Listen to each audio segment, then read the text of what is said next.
বিশ্ব মানবতার কল্যাণে শক্তিশালী অংশীদারিত্বের তাগিদ প্রধানমন্ত্রীর। ইউনেস্কোর প্রতিষ্ঠা বার্ষিকীতে প্রযুক্তি নির্ভর শিক্ষা ব্যবস্থা গড়ে তোলার আহ্বান। প্রশ্ন ফাঁসের পর এবার ফল প্রকাশের আগে চাকরির নিয়োগ পরীক্ষার খাতা বিক্রির অভিযোগ দায় এড়াতে পারেন আহসানুল্লাহ বিশ্ববিদ্যালয়, বলছে পুলিশ। তদন্তের দাবি। তেলের দাম বাড়ার অজুহাতে আমদানি রপ্তানি পণ্য হ্যান্ডেলিংয়ে বেসরকারি আইসিডিতে চার্জ বাড়ল 23%। ট্যারিফ কমিটি বাদ দিয়ে নেওয়ার সিদ্ধান্তে ক্ষুব্ধ ব্যবসায়ীরা। মতৈক্যে না পৌঁছায় অতিরিক্ত সময়ে গড়ালো গ্লাসগো সম্মেলন। চুক্তির শর্ত চূড়ান্ত করতে চলছে আলোচনা। জলবায়ু পরিবর্তন ইস্যুতে দর কষাকষির সুযোগ নেই, বলছে বাংলাদেশ। এবং 3টি টি-20 ও 2টি টেস্ট খেলতে ঢাকায় পাকিস্তান ক্রিকেট দল। কাল অনুশীলনে নামবে বাবর আজম বাহিনী।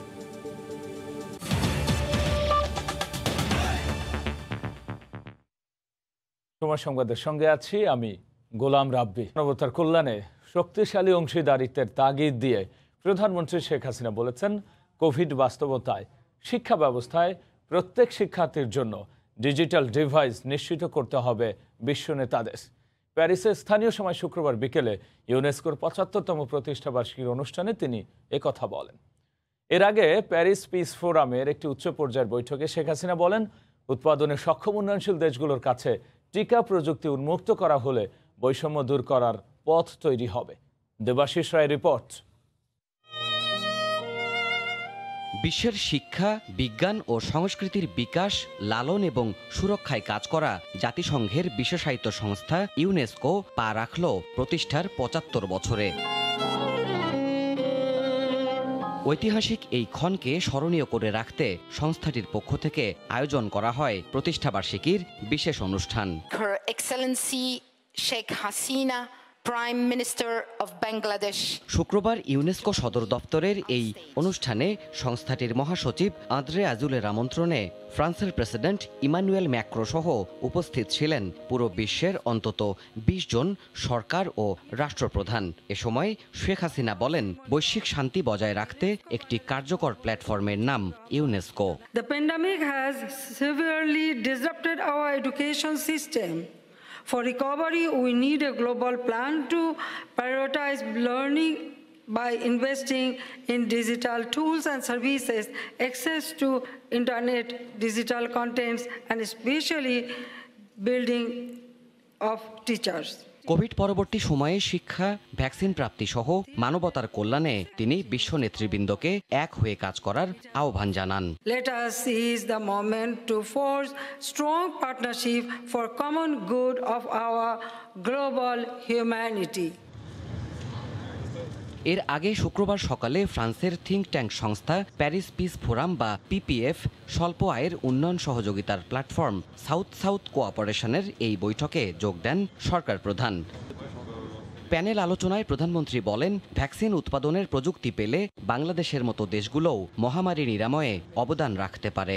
The huge gap in access to vaccines and treatments is only too telling. A number of developing countries like Bangladesh have the capacity to ensure vaccine quality. We need support with technical know-how or TRIPS waiver to go into large-scale vaccine production for sharing vaccines with the rest of the world. বিশ্বের বিভিন্ন চ্যালেঞ্জের প্রযুক্তিগত সমাধানের platform হিসেবে কাজ করতে বাংলাদেশে একটি নলেজ সেন্টার স্থাপনে বিশ্ব সম্প্রদায়ের সমর্থন প্রত্যাশা করেন প্রধানমন্ত্রী। দেবাশিস রায়, সময় সংবাদ। কেবল প্রশ্ন ফাঁসি নয়, ফল প্রকাশের প্রক্রিয়া শেষ হওয়ার আগেই করা হয়েছে খাতা বিক্রি। চাকরির নিয়োগ পরীক্ষায় এমন নানা অনিয়মের অভিযোগ উঠেছে আহসানুল্লাহ বিজ্ঞান ও প্রযুক্তি বিশ্ববিদ্যালয়ের বিরুদ্ধে। লাখো প্রার্থীর পরীক্ষা নেওয়ার সক্ষমতা নিয়েও সন্দিহান খোদ বিশ্ববিদ্যালয় কর্তৃপক্ষ। এদিকে বিশ্ববিদ্যালয়টির অধীনে অনুষ্ঠিত সব চাকরির পরীক্ষা তদন্তের দাবি জানিয়েছেন চাকরি প্রত্যাশীরা। শাকির আহমেদের রিপোর্ট। গত ৬ নভেম্বর ৫টি ব্যাংকের নিয়োগ পরীক্ষার প্রশ্ন ফাঁস হলে সামনে আসে আহসানুল্লাহ বিজ্ঞান ও প্রযুক্তি বিশ্ববিদ্যালয়ের নাম। গ্রেপ্তার হন বিশ্ববিদ্যালয়টির আইটি টেকনিশিয়ান মুক্তারুজ্জামান রয়েল। নিয়োগ পরীক্ষা কমিটির প্রধান জানালেন কিভাবে প্রশ্ন গেল মুক্তারের হাতে। মুক্তার ইন্টারনেটের কানেকশন যেগুলো আছে এইগুলি বেসিক্যালি ও ডিল করে আর কি। ওদেরকে ডেকে ডুকে আনি আর কি, মাঝে মাঝে ডাকে যে এটা কী হবে এটা কী হবে। ওদিক দিয়ে সরাসরি মনে করেন যে ওএমআর এর প্যাকেটটা ফিল আপ করাইলাম। ডিভাইস যেগুলি ইউজ করছি এখন সেই ডিভাইসের সাথে কোনো অবস্থাতে ঢুকছে কিনা স্বীকার করলেন যথাযথ প্রক্রিয়ায় মনিটরিং করা হয়নি তথ্য প্রযুক্তির নানা ফাঁকফোকর। প্রশ্নের টেকনিক্যাল সাইডগুলো দেখা হয়েছে, কিন্তু আমরা যে প্রশ্ন করতেছি এখানে বসে টাইপ করতেছি এইগুলো যে আউট হইতে পারে এগুলো আমাদের মাথার মধ্যেই আসে নাই। ২০১৯ সালে ৬টি ব্যাংক ও ২টি আর্থিক প্রতিষ্ঠানের নিয়োগ পরীক্ষা গ্রহণের দায়িত্ব পায় আহসানুল্লাহ বিশ্ববিদ্যালয়। নিয়ম অনুসারে পরীক্ষা গ্রহণের ২ বছর পর্যন্ত এই কক্ষে খাতা সংরক্ষণের বিধান থাকলেও বাংলাদেশ ব্যাংকের একটি টিম পরিদর্শনে এসে দেখতে পায় পরীক্ষার খাতা ফল প্রকাশের আগেই বিক্রি করে দিয়েছে বিশ্ববিদ্যালয় কর্তৃপক্ষ। পরবর্তীতে আবারও সেই পরীক্ষা গ্রহণ করে বাংলাদেশ ব্যাংক।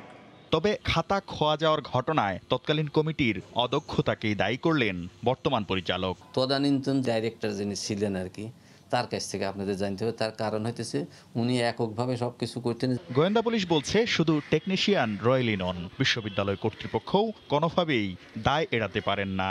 এখানে যে আহসানুল্লাহ ইউনিভার্সিটি সেটা দায় এড়াতে পারে না। প্রায় ৬০ কোটি টাকার মতো লেনদেনের তথ্য আমরা প্রাথমিকভাবে পেয়েছি। এই বিশ্ববিদ্যালয়টির অধীনে বাংলাদেশ ব্যাংক আর কোনো পরীক্ষা নেবে না। এই সিদ্ধান্তে খুশি চাকরি প্রার্থীরা। যারা জড়িত থাকবে তাদেরকে যথেষ্ট শাস্তির আওতায় নিয়ে আসা হোক। বাংলাদেশ ব্যাংক বলছে নোটিশের জবাব পেলে পরবর্তী ব্যবস্থা নেওয়া হবে। কৈফিয়ত তলব করা হয়েছে যে তোমরা 14 তারিখের মধ্যেই তোমরা তোমাদের এই ওপিনিয়নটা জানাবালি। আমরা যদি কনভিন্স হই আমার ম্যানেজমেন্ট অবশ্যই তাদের একনিষ্ঠ ব্যবস্থা গ্রহণ করবে। রোববার বাংলাদেশ ব্যাংকে নোটিশের জবাব দেওয়ার কথা রয়েছে আহসানুল্লাহ বিজ্ঞান ও প্রযুক্তি বিশ্ববিদ্যালয় কর্তৃপক্ষের। শাকির আহমেদ, সময় সংবাদ, ঢাকা। সময় সংবাদে আরও থাকছে, বদলে যাচ্ছে রাজশাহীর পদ্মা পাড়ের দৃশ্য। ওয়াকওয়ের পর নগরবাসীর জন্য আধুনিক বিনোদন কেন্দ্র নির্মাণের পরিকল্পনা শিগগিরই যাবে মন্ত্রণালয়, জানালেন মেয়র। জ্বালানি তেলের দাম বাড়ার অজুহাতে আমদানি রপ্তানি পণ্য হ্যান্ডেলিংয়ে 23% হারে চার্জ বাড়িয়ে দিয়েছে বেসরকারি আইসিডি মালিকরা। ট্যারিফ কমিটিকে পাশ কাটিয়ে অংশীদারদের সাথে আলোচনা না করেই এই চার্জ বাড়ানোতে ক্ষুব্ধ ব্যবসায়ীরা। এই অবস্থায় বাড়তি চার্জ নেওয়ার সিদ্ধান্ত স্থগিতের দাবি জানিয়ে বন্দরকে চিঠি দিতে যাচ্ছে ব্যবসায়ী সংগঠনগুলো। সাক্ষাৎ ত্রিপুর ক্যামেরায় কমলদের রিপোর্ট। চট্টগ্রাম বন্দর দিয়ে আমদানিকৃত পণ্য দীর্ঘসূত্রিতা ছাড়া দ্রুত ডেলিভারি নিতে বেশ কবছর ধরে প্রাইভেট আইসিডিগুলোকে ব্যবহার করে আসছে ব্যবসায়ীরা। এক্ষেত্রে ব্যবসায়ীদের কাছ থেকে নির্ধারিত হারে চার্জ আদায় করে প্রাইভেট আইসিডিগুলো। আগে থেকে বাড়তি টাকা আদায়ের অভিযোগ থাকলো, এবার তার সাথে যুক্ত হয়েছে 23% বাড়তি চার্জ। এক্ষেত্রে জ্বালানি তেলের মূল্য বৃদ্ধি সমন্বয় করতেই চার্জ বাড়ানো হয়েছে বলে দাবি প্রাইভেট আইসিডি মালিকদের সংগঠন বিগডার। আমাদের কন্টেনার হ্যান্ডলিং ইকুইপমেন্ট এবং কন্টেনার ক্যারিং যে ভেহিকলগুলো আছে সবগুলোই কিন্তু ডিজেল কনজিউম করে। সুতরাং ডিজেলের মূল্যবৃদ্ধির সাথে সাথে এই মূল্যবৃদ্ধি না করলে আমরা আমাদের কস্ট রিকভারি করতে পারতাম না। আগে 20 ফুট সাইজের প্রতিটি কন্টেনারে রপ্তানি স্টাফিং প্যাকেজ 4140 টাকা হলো, এখন তা 5092 টাকা। একইভাবে 40 ফুট সাইজের কন্টেনারের ক্ষেত্রে 5520 টাকার পরিবর্তে 6790 টাকা পরিশোধ করতে হবে। এছাড়া আমদানি কন্টেনার হ্যান্ডেলিং এর ক্ষেত্রে 20 ফুট সাইজের কন্টেনারের জন্য আগে 7930 টাকা পরিশোধ করতে হলো, এখন তা 11255 টাকায় দাঁড়িয়েছে। ব্যবসায়ীদের অভিযোগ ট্যারিফ কমিটিকে পাশ কাটিয়ে বিগডা নিজেদের ইচ্ছা মতো চার্জ বাড়িয়েছে। বিগডা তো চলে আমাদের প্রিন্সিপালের সাথে, যেখানে সাথে ফরেন ইন্টারন্যাশনাল ইনভলভমেন্ট আছে। তো এখানে আমাদেরকে আগের থেকে ইন্টিমেশন দিতে হবে, জানাতে হবে, কারণ এটার জন্য একটা ব্রিদিং টাইম লাগে। হঠাৎ করে বললে তো এটা একটা বিশৃঙ্খলা সৃষ্টি হয়ে যাবে। গত 4 নভেম্বর থেকে বাড়তি চার্জ কার্যকর করা হয়েছে বলে বন্দর এবং প্রাইভেট আইসিডি ব্যবহারকারীদের চিঠি দিয়েছে বিগডা। তবে বাড়তি চার্জ আদায়ের সিদ্ধান্ত স্থগিত রাখতে নৌ পরিবহন মন্ত্রণালয়ের পাশাপাশি চট্টগ্রাম বন্দরকে পাল্টা চিঠি দিতে যাচ্ছে ব্যবসায়ী সংগঠনগুলো। আর বন্দর কর্তৃপক্ষ বিষয়টা পর্যবেক্ষণ করছে। এমনিতেই আমাদের অতিরিক্ত কিন্তু ফ্রেট বাড়তি, সেই সাথে অন্যান্য খরচ বেড়ে গেছে, সাথে যদি আবার আপনার এই ডিপোর রেটও বেড়ে যায়, তাতে কিন্তু আমরা সবাই কিন্তু অনেক ক্ষতিগ্রস্ত হব। দুই পক্ষের অসন্তোষের কারণে যদি চিটং পোর্টের প্রোডাক্টিভিটি হ্যাম্পার করার কোনো অবকাশ থাকে, তাহলে সেটা আমরা অবশ্যই দুপক্ষকে নিয়ে আমরা সেটা সমাধানের চেষ্টা করব। প্রাইভেট আইসিডিগুলো বছরে প্রায় 10 লাখ কন্টেনার হ্যান্ডেলিং করছে। এর মধ্যে 6.5 লাখ রপ্তানি কন্টেনার এবং 3.5 লাখ আমদানি কন্টেনার। চট্টগ্রাম বন্দরের উপর চাপ কমাতে প্রথম পর্যায়ে অন্তত 37 ধরনের পণ্য খালাসের ব্যবস্থা করা হয়েছিল এই 19টি প্রাইভেট আইসিডিতে। পরবর্তীতে পণ্য সংখ্যা বাড়িয়ে করা হয়েছে 60। আর বর্তমানে চট্টগ্রাম বন্দরের অনেকটা বিকল্প হিসাবে কাজ করছে এই 19টি প্রাইভেট আইসিডি। চট্টগ্রাম বন্দরের পার্শ্ববর্তী প্রাইভেট আইসিডি থেকে কমল দে, সময় সংবাদ। টঙ্গী সেতুর স্ল্যাব ভেঙে পড়ায় 4 দিন ধরে বন্ধ রয়েছে যান চলাচল, আর এতে দুর্ভোগে পড়েছেন যাত্রীরা। সে খবর জানাতে গাজীপুর থেকে যুক্ত হচ্ছেন সহকর্মী রাজিবুল হাসান। রাজীব। রাবি, সেতু মন্ত্রীর সেতু সচিবের আশ্বাসের পর আজকে 4 দিন, কিন্তু তারপরেও জোরালো ভাবে আসলেই যে মেরামত কার্যক্রম সেটি আমরা এখানে দেখতে পাইনি। সকাল থেকে আমরা অবস্থান করছি এই টঙ্গীর যে ব্রিজ স্ল্যাব ভেঙে পড়ার ঘটনাস্থল, সেখানে আপনারা দেখতে পাচ্ছেন যে এই ব্রিজটি দিয়ে অনেকেই পায়ে হেঁটে রাজধানীতে প্রবেশ করছে এবং রাজধানী থেকে অনেকেই উত্তরবঙ্গে পায়ে হেঁটে কিছু দূর গিয়ে তারপর আবার গাড়িতে উঠছে। এই যখন অবস্থা, এর আগেও জানিয়েছিলাম, বিকল্প যানবাহন চলাচলের ব্যবস্থা করেছে কর্তৃপক্ষ। এবং এই বিকল্প ব্যবস্থা যদি বলি, যারা উত্তরবঙ্গ ময়মনসিংহ থেকে রাজধানীতে প্রবেশ করবে তারা কিন্তু এই টঙ্গী ব্রিজটির পশ্চিম পাশ দিয়ে একটি বেইলি ব্রিজ করে দেওয়া হয়েছে, যেটি হয়ে ঢাকায় খুব সহজেই প্রবেশ করতে পারছে। কিন্তু যারা ঢাকা থেকে বের হচ্ছে, অর্থাৎ উত্তরবঙ্গ, ময়মনসিংহ এবং গাজীপুর এই অঞ্চলগুলোতে যাবে, তাদের কিন্তু দুর্ভোগের শেষ নেই। কারণ আব্দুল্লাহপুর এসেই তাদের আশুলিয়ার সড়ক ধরে কিছু দূর যাওয়ার পর ঘুরে কামারপাড়া হয়ে তারপর কিন্তু গাজীপুর দিকে প্রবেশ করতে হচ্ছে, যে কারণে তাদের যানজট, কিন্তু গাড়ির চাপ ওই রাস্তায় বেশি। কিন্তু অপরদিকে যারা হচ্ছে উত্তরবঙ্গ থেকে ঢাকার দিকে প্রবেশ করছে, আপনারা দেখছেন যে এই যে একটি সড়ক, সেই সড়কের পাশ দিয়ে আরেকটি বিকল্প সড়ক করে দেওয়া হয়েছে এবং সেই দিক দিয়ে কিন্তু গাড়ি রাজধানীর দিকে প্রবেশ করছে। যখন অবস্থা এরকম, আমরা কথা বলেছিলাম যাত্রীদের সঙ্গে, তারা বলছেন যে এমনিতেই ভাড়া বাড়ানো হয়েছে, তার মধ্যে এরকম যানজট, এই যানজটের কারণে যারা যাত্রী দূর দূরান্ত থেকে এসেছেন তারা কিন্তু অনেকটাই নাকাল হচ্ছে। এই কারণ হচ্ছে যে বাসের স্টাফরা তাদের কাছ থেকে এই যানজটের কারণে বাড়তি ভাড়া নিচ্ছে। আর এই অবস্থায় আমরা আবারও কর্তৃপক্ষের সঙ্গে সকালে যোগাযোগ করেছি, তারা আমাদেরকে আসলে জানাতে পারেননি যে কখন কি নাগাদ আসলে এই যে ভাঙা ব্রিজ সেটি মেরামত করা হবে। এই যখন অবস্থা, তখন আমরা আরেকটু বলতে পারি যে গত 1 বছর আগেও কিন্তু এই সেতুটির ফাটল দেখা দিয়েছিল, তখন স্থায়ীভাবে মেরামত না করে তারা কিন্তু কোন রকমে লোহার স্ল্যাব দিয়ে সেটি চালিয়ে যাচ্ছিল। এই অবস্থাতেই কিন্তু 1 বছর পর স্ল্যাব ভেঙে পড়ে এবং দুর্ভোগের শিকার হয় মানুষ। তো এই ছিল গাজীপুর থেকে আমার কাছে সবশেষ। বদলে যাচ্ছে রাজশাহীর পদ্মাপাড়ের দৃশ্য। নগর জীবনকে স্বস্তিময় করতে আধুনিক বিনোদন কেন্দ্রের পরিকল্পনা করছে সিটি কর্পোরেশন। ইতিমধ্যে ওয়াকওয়ে, ঝুলন্ত ব্রিজ সহ সৌন্দর্য বর্ধনে চলছে নানা উন্নয়নমূলক কাজ। তবে বিনোদনের কেন্দ্রগুলোকে দখলমুক্ত রাখার দাবি সচেতন নাগরিকদের, এবং মেয়র বলছেন উন্নয়ন ও তার রক্ষণাবেক্ষণে তৎপর তারাও। বিস্তারিত রাকিবুল হাসানের রিপোর্ট। প্রতিনিয়ত ছুটে চলা এ নগরে 7.5 লাখ মানুষের বাস। বেলা শেষে হাঁপিয়ে ওঠা জীবনে এ নগরবাসীর স্বস্তি ফেরে পদ্মা নদীর প্রাকৃতিক সৌন্দর্যে। এই সৌন্দর্য আরও উপভোগ্য করতে রাজশাহী সিটি কর্পোরেশন ইতোমধ্যে 2,88,00,000 টাকা ব্যয়ে নদীর তীরে 8 কিলোমিটার জুড়ে নির্মাণ করেছে ওয়াকওয়ে, মুক্ত মঞ্চ, পার্ক, নান্দনিক স্থাপত্যের ছোট ছোট ব্রিজ ও বসবার স্থান। তাতে ছুটির দিন সহ অন্যান্য দিনের বিকেলে পরিবার স্বজন নিয়ে সময় কাটাতে আসেন নগরবাসী। খুব সুন্দর, এই তো পরিবেশ, অনেকদিন পরে বের হওয়া হয়েছে আর কি। যখন একঘেয়েমি লাগে এখানে আসলে একটু মনটা ফ্রেশ হয়, সতেজ লাগে। সব বন্ধু বান্ধবরা যখন একটু ফ্রি হয় তখন এই যে এখানে আসি, মনোরম পরিবেশ, বাচ্চা কাচ্চা নিয়ে সময় কাটাতে পারছে, একটু রিল্যাক্স আনন্দ করছে, ইন্টারেস্টিং জায়গা। তবে গড়ে ওঠা সব নান্দনিক স্থাপনাগুলো দখলমুক্ত রাখা না গেলে এর সৌন্দর্য নষ্ট হবে বলে মত সচেতন নগরবাসীর। এই দোকানের কারণে কিন্তু আমাদের হাঁটা চলা বা এতেও কিন্তু অনেক সময় অনেক প্রবলেম ক্রিয়েট হতে হয়। আপনি না খেতে না চাইলেও আপনাকে জোর করে এসে বসাবে। রাস্তাঘাটগুলোতে এখন ব্লক করে ফেলতেছে। মেয়র বলছেন, নদী পার্কে আরো নান্দনিক বিনোদন স্পটে রূপ দিতে গড়ে তোলা হবে সাংস্কৃতিক ঐতিহ্য কেন্দ্র, লাইব্রেরি, ইতিহাস গ্যালারি। আর সৌন্দর্য রক্ষায় সচেতন তারা। কিভাবে সাজাবো সেই বিষয়গুলি, এটা নিয়ে পানি উন্নয়ন বোর্ড থেকে শুরু করে স্থানীয় সরকার মন্ত্রণালয় এবং সংশ্লিষ্ট দপ্তরগুলির সঙ্গে যোগাযোগ করেছি। সিটি কর্পোরেশন জানিয়েছে, পদ্মাপাড়ের বালুচরে দ্রুত চালু হবে beach bike ride. Rakibul Hasan, সময় সংবাদ। দেখছেন সময় সংবাদ।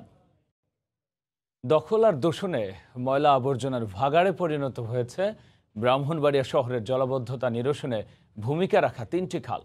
দ্রুতই দখলমুক্ত করে খালগুলোর নাব্য ফিরিয়ে আনার দাবি পৌরবাসীর। জুয়েল রহমানের ক্যামেরায় ব্রাহ্মণবাড়িয়া থেকে উজ্জ্বল চক্রবর্তী রিপোর্ট। দেখে বোঝার উপায় নেই, এ খালে একসময় স্বচ্ছ পানির প্রবাহ ছিল। শিশু কিশোররা হই হুল্লোড়ে সাঁতরে বেড়াতো খালের পানিতে, কিন্তু এখন খালের অস্তিত্বই খুঁজে পাওয়া দুষ্কর। খালগুলো পরিণত হয়েছে ময়লা আবর্জনার ভাগাড়ে। বিগত 4 দশকে ব্রাহ্মণবাড়িয়া শহরের টাউন খাল সহ অন্তত 3টি খাল দখল দূষণে হারিয়ে গেছে। সংস্কার ও খননের অভাবে খালগুলো মরে যাচ্ছে, অথচ একসময়ে শহরের জলাবদ্ধতা নিরসনে খালগুলো ব্যাপক ভূমিকা রাখত। দ্রুত দখল আর দূষণ থেকে মুক্ত করে খালগুলোর নাব্য ফিরিয়ে আনার দাবি পৌরবাসীর। খালগুলো উদ্ধার না হওয়া পর্যন্ত সামাজিক আন্দোলন চালিয়ে যাওয়ার প্রতিশ্রুতি দিয়েছে সামাজিক সংগঠনগুলো। আগে আমরা 12 মাসে এটাতে পানি পেতাম, বাট এখন সেই পানিটা পাওয়া যায় না। দখল এবং দূষণের কারণে এটা একটা ময়লার ভাগাড়ে পরিণত হয়েছে। শত বছর ঐতিহ্য এই হালটা পুনরুদ্ধার হোক। আমরা তো দীর্ঘদিন যাবৎ চেষ্টা করে যাচ্ছি, নাগরিক যে সমস্যাগুলো আছে এগুলো নিয়ে কাজ করছি, কথা বলছি। আমাদের শহরের স্বার্থে 3টি খাল পুনঃখনন করা দরকার। সরকারের উচ্চপদস্থ যে মন্ত্রণালয়গুলো আছে তাদের দ্বারস্থ আমরা হব প্রয়োজনে, কিন্তু খালগুলোকে আমরা উদ্ধার করেই ছাড়বো। পৌরসভা ও জেলা পরিষদ খালগুলোর দখল দূষণের কথা স্বীকার করে একে অপরকে দোষারোপ করেন। তবে খালগুলো উদ্ধারে সমন্বিত পদক্ষেপ গ্রহণের আশ্বাস দেন তারা। উচ্ছেদ অভিযানটা আমাদের দ্বারা একা সম্ভব হবে না, যেহেতু মালিকানাধীন জেলা পরিষদ আমাদেরকে সাহায্য করলে আমরা তাদেরকে সাহায্য করবো। সবাই মিলে আমরা অবৈধ দখল উচ্ছেদ করার জন্য প্রয়োজনীয় পদক্ষেপ দিব। পৌরসভার সাথে মৌখিকভাবে অনেকবার কথা বলেছি, আর পার্শ্ববর্তী আমরা মাইকিংও করেছি যে আপনারা আবর্জনা এবং আপনাদের বর্জ্য যেগুলি আছে সেগুলি খালে ফেলে আমাদের পরিবেশকে দূষণ করবেন না, পরিবেশকে নষ্ট করবেন না। কিন্তু জনগণ কার কথা কে রাখে? আমরা 2টা সংস্থার সাথে বসে আমরা একটা পদক্ষেপ নেওয়ার চেষ্টা করব। খাল 3টি দখলমুক্ত করা হলে সুফল পাবে প্রায় 2.25 লাখ পৌরবাসী। সময় সংবাদ, ব্রাহ্মণবাড়িয়া। সংবাদ। এবার দেশের বাইরের খবর। মতৈক্যে না পৌঁছায় অতিরিক্ত সময় গড়িয়েছে জাতিসংঘের জলবায়ু সম্মেলন COP26। শুক্রবার সন্ধ্যায় স্কটল্যান্ডের গ্লাসগোয় সম্মেলন শেষ হওয়ার কথা থাকলেও চুক্তির কিছু শব্দ নিয়ে আপত্তি থাকায় নির্দিষ্ট সময়ের মধ্যে শেষ হয়নি আলোচনা। শেষ হয়েও হলো না শেষ। অতিরিক্ত সময়ে গড়ালো COP26 জলবায়ু সম্মেলন। স্থানীয় সময় শুক্রবার সন্ধ্যায় পর্দা নামার কথা থাকলেও প্যারিস জলবায়ু সম্মেলনের লক্ষ্যমাত্রা নিয়ে মতৈক্যে না পৌঁছায় সময় বাড়ানো হয়েছে। আর অব্যাহত রয়েছে বিশ্ব নেতাদের মধ্যে আলোচনা। যুক্তরাষ্ট্র ও চীন পরিবেশ সংরক্ষণে একসঙ্গে কাজ করার বিষয়ে বিরল এক যৌথ ঘোষণা দিয়েছে। তবে পরিবেশ সংরক্ষণে চুক্তিতে থাকা কিছু শব্দ নিয়ে এখনও যুক্তিতর্ক চলছে বলে জানিয়েছে আন্তর্জাতিক গণমাধ্যম। প্যারিস চুক্তি বাস্তবায়নের লক্ষ্যে চলতি দশকেই পরিবেশের তাপমাত্রা 1.5 ডিগ্রি সেলসিয়াস কমাতে কার্যকর পদক্ষেপ নেওয়া অনেকটা অসম্ভব বলে মনে করছেন বিশ্ব নেতারা। এবারের সম্মেলনে স্বাক্ষরিত চুক্তির একটি খসড়া প্রকাশ করা হলেও এখনও বিশ্ব নেতারা চূড়ান্ত সিদ্ধান্তে পৌঁছাতে পারেননি। ইতোমধ্যে দুবার সংবাদ সম্মেলন বাতিল করেছেন জলবায়ু সম্মেলনের প্রেসিডেন্ট অলোক শর্মা। শুক্রবার রাতে কোনো চুক্তি না হওয়ায় শনিবার পর্যন্ত আলোচনা অব্যাহত থাকবে বলে জানান তিনি। এর আগে 2030 সালের মধ্যে বন উজাড় বন্ধ, 2050 সালের মধ্যে বিভিন্ন দেশের কার্বন নিরপেক্ষ হওয়ার ঘোষণা সহ যুক্তরাষ্ট্র ও চীন পরিবেশ সংরক্ষণে একত্রে কাজ করার বিষয়ে ঘোষণা দেয়। শুক্রবার বিকেলে ব্রিটিশ প্রধানমন্ত্রী বরিস জনসন চুক্তি অনুযায়ী আলোচকদের পরিবেশ রক্ষায় কার্যকর পদক্ষেপ নেওয়ার তাগিদ দিয়ে বলেন, জলবায়ু পরিবর্তন ঠেকাতে ধনী দেশগুলোকে আরও এগিয়ে আসতে হবে। দরিদ্র দেশগুলোর ক্ষতিপূরণে আরও অর্থ বরাদ্দের প্রতি জোর দেন তিনি। এদিকে পরিবেশের তাপমাত্রা বৃদ্ধি ঠেকাতে বিক্ষোভ ও চাপ প্রয়োগ অব্যাহত রেখেছে পরিবেশবাদীরা। পাশাপাশি জলবায়ু পরিবর্তনের ফলে সৃষ্ট ক্ষতিপূরণের জন্য চাপ দিচ্ছে স্বল্পোন্নত দেশগুলো। শায়লা রহমান ইমা, সময় সংবাদ। এদিকে গ্লাসগোয় জলবায়ু সম্মেলনের শেষ সময় বক্তব্য রাখেন বিভিন্ন দেশের প্রতিনিধিরা। এ সময় বাংলাদেশের পরিবেশ, বন ও জলবায়ু পরিবর্তন মন্ত্রণালয় সম্পর্কিত সংসদের স্থায়ী কমিটির সভাপতি সাবের হোসেন চৌধুরী বলেন, জলবায়ু পরিবর্তন ইস্যুতে দর কষাকষির কোনো সুযোগ নেই। What are we negotiating here? Are we just negotiating an agreement, or are we negotiating what is actually non-negotiable? We are negotiating about our future. We are negotiating our very existence. We call climate change an existential threat. So that should not really be negotiable. But yet we are spending time and effort to negotiate that particular aspect. And why are we negotiating? Is it just to keep the UNFCCC process functioning? It is just to keep the heart of UNFCCC ticking away? Or is it to deliver real change which science demands and which the future generation is always going to hold us accountable to? কুয়েতে 60 বছর বা 60ঊর্ধ্ব নন graduate প্রবাসীদের আকামা নবায়নের সিদ্ধান্ত নিয়েছে Kuwait সরকার। 500 দিনের বা বিশেষ বিমাতে আকামা নবায়ন করতে পারবেন তারা। কুয়েত সরকারের এমন সিদ্ধান্তে স্বস্তি প্রকাশ করেছেন প্রবাসী বাংলাদেশিরা। শরীফ মোহাম্মদ মিজানুর রহমানের পাঠানো তথ্য, ছবিতে বিস্তারিত। 60 বছর বা তার বেশি বয়সী নন গ্র্যাজুয়েট প্রবাসীদের আকামা নবায়নের অনুমতি দিয়েছে কুয়েত সরকার। স্থানীয় গণমাধ্যম আরব টাইমস জানায়, দেশটির বাণিজ্য ও শিল্পমন্ত্রীর সভাপতিত্বে জনশক্তি কর্তৃপক্ষের এক বৈঠকে এই সিদ্ধান্ত নেওয়া হয়েছে। আকামা নবায়নের জন্য 500 দিনার ফি জমা দিতে হবে, পাশাপাশি বিশেষ বীমা করতে হবে প্রবাসীদের।